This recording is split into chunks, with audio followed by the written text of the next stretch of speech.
Now, what happened in his subsequent meeting with President Zelenskyy is something nobody in this House wants to see. Yeah. But I do want to be crystal clear. We must strengthen our relationship with America. Yeah. For our security, for our technology, for our trade and investment. They are and always will be indispensable. And we will never choose between either side of the Atlantic. In fact, Mr. Speaker, if anything, the past week has shown that that idea is totally unserious. Because while some people may enjoy the simplicity of taking a side, this week has shown with total clarity that the US is vital in securing the peace we all want to see in Ukraine. So I welcome the opportunity for a new economic deal with the US, confirmed by the President last week, because it's an opportunity I'm determined to pursue.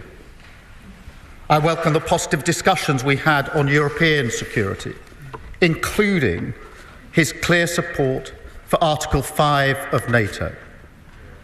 I welcome the understanding from our dialogue that our two nations will work together on security arrangements for a lasting peace in Ukraine.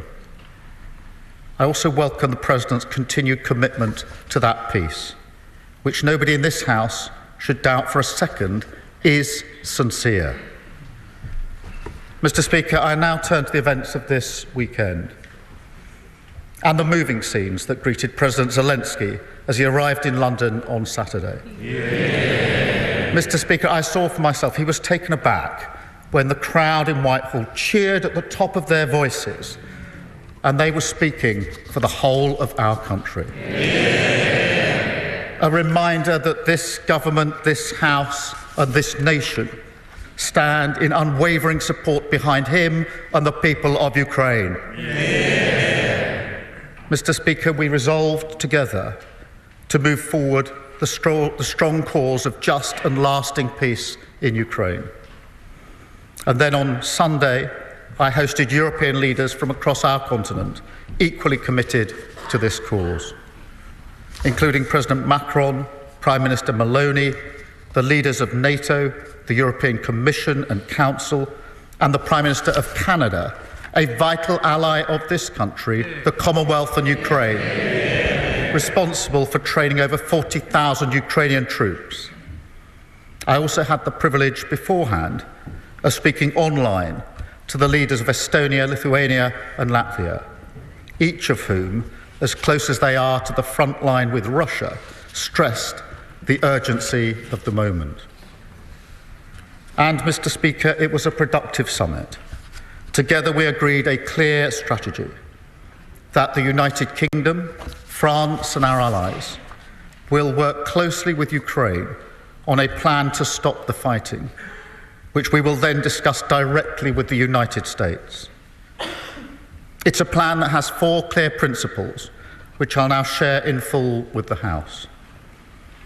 First, that we must keep the military aid to Ukraine flowing, keep increasing the economic pressure on Russia, and to that end, alongside our partnership on air defence, we're doubling down on military aid.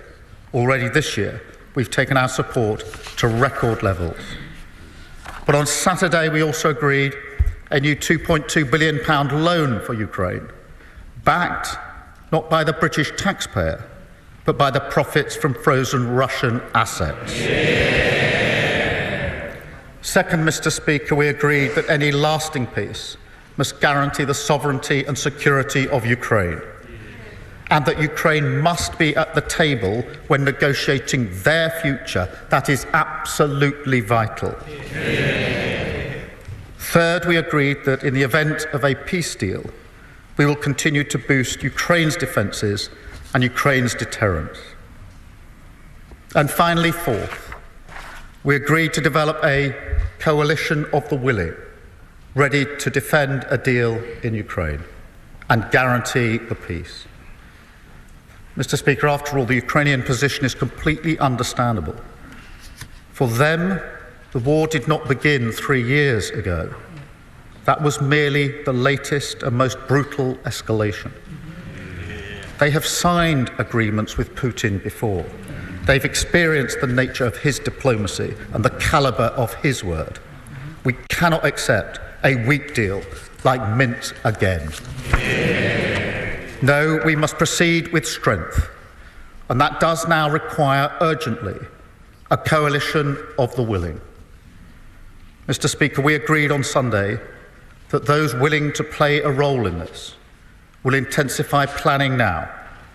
And as this House would expect, Britain will play a leading role with, if necessary, and together with others, boots on the ground and planes in the air.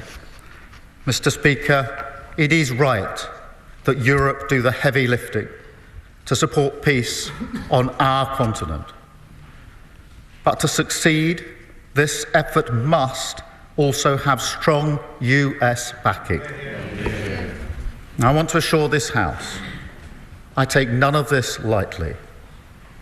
I've visited British troops in Estonia, and no aspect of my role weighs more heavily than the deployment of British troops in the service of defence and security in Europe. And yet I do feel very strongly that the future of Ukraine is vital for our national security. Russia is a menace in our waters and skies. They've launched cyber attacks on our NHS, assassination attempts in our streets. In this House, we stand by Ukraine because it's the right thing to do. But we also stand by them because it's in our interest to do so.